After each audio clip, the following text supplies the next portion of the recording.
alam. Sinalo yan.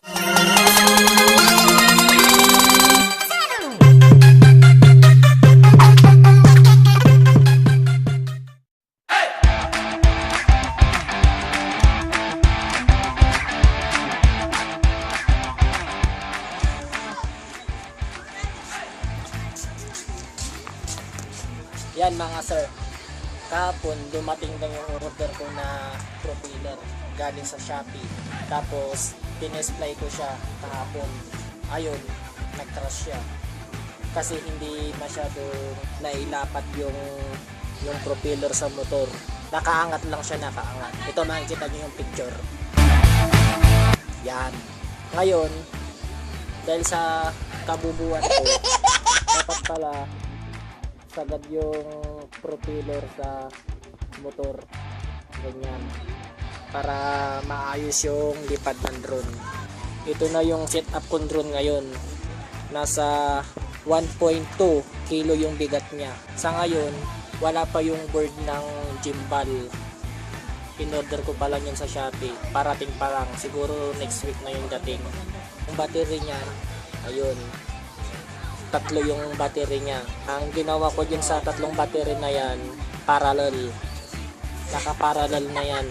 Ito yung connection papunta sa drone. Ito naman yung para sa charge. Tapos ito, walang kwenta yan. Hindi ginagamit yan. Kaya nilagay ko yung gimbal sa harap para yung action cam na ilalagay ko dito, hindi niya makikita yung landing skid. Tsaka yung propeller kapag umiikot, hindi niya makikita. At ayan ang mga sir, i-display na po natin siya. Okay? Ready na po yung TX 7.7 volts. Hanap pa siya ng GPS signal. Green red, baho. Ikaw magpana ng video. Ikaw ang videographer ko ngayon. Malagyan ko, bibigyan na kita. Bibidyohan mo lang akong magpapalipad. Ang drone na ito ay galing sa Skymaster B303 Seeker drone na kinonvert ko lang sa F450 frame. Sa ngayon hindi mo na ako mag-aerial shoot. Papakita ko lang sa inyo kung gaano siya katagal malupat. Kasi as of now wala pa siyang board sa gimbal. Nag-order pa lang ako sa Shopee. Green na ba? Green pa rin. Hintayin lang natin mga sir.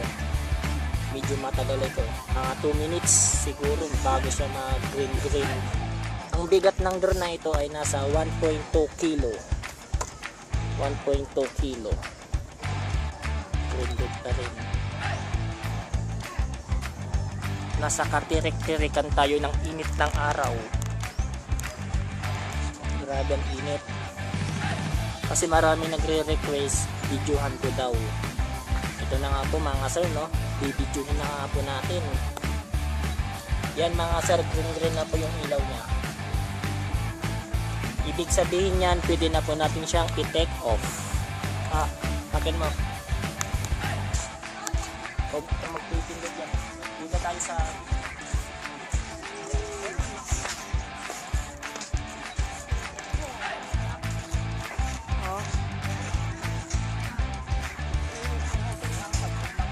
Ay, sa drone ka. Kayong dalawa rin ano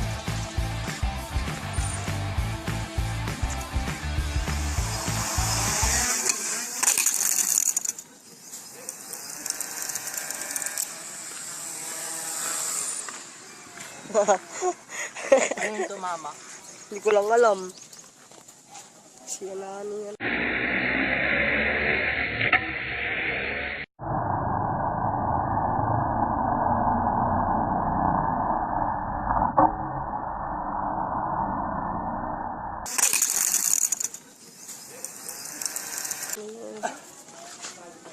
Tumama sa bato. Ano niya yung kaya? Nag-crack naman ako. Pakita mo sa video yung crack. Nag-crash na naman. Saan ba siya tumama? Hindi ko lang alam. Nag-crack. Ayun. Meron pa akong isang ganyan. Last mo na yan. Last na yun. Nasaan yung glove? May kumulog naman gabi ang bato dito. Ha? May tumulog na kayong bato. Kaya nga. Yun o. Pero doon muna tayo sa kwan lilim. Mainit. Wala nang nalaglag dyan. Ayun o. Ay. Wala yan. Wala lang kayo. Nasira. Ang ganda pa ng pagkakasalita mo. Nasira. Ay, anong bago? Siyempre wala. Gago. Please. Kaya nakaka-apekto din pala kapag may crack yung arm ng frame. Minaitiban ko lang siya. Tapos, ayun, nung tinake off ko siya, yung crack na maliit, bumuka kaya humaba yung crack niya. Tapos, umangat siya, Kaya nag-out of balance yung drone. Kaya na bigla siyang nag-iba yung direction niya tapos tumaob.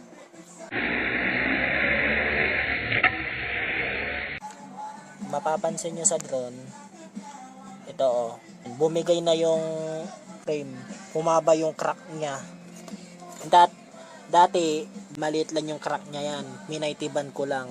Magkabilaan yan, dyan at saka sa kabila. Sa inyong mga sir, kapag magpapalipad po tayo ng drone na may crack na, kailangan wag na po natin siyang i-take off kasi magwa-weld na yung drone natin. I-update ko na lang kayo kasi nag-order na po ako ng ganito sa Shopee. Ang halaga niya is 99 pesos. Dalawang in-order ko kasi white yun eh. Kaya magkabilan sila, white tsaka white. Kahit walang sira ito, papalitan ko na rin ito para pareha silang puti-puti. Pangit naman kasi kapag white lang ito. Ayan o, humaba yung crack niya. Tapos maalikabok.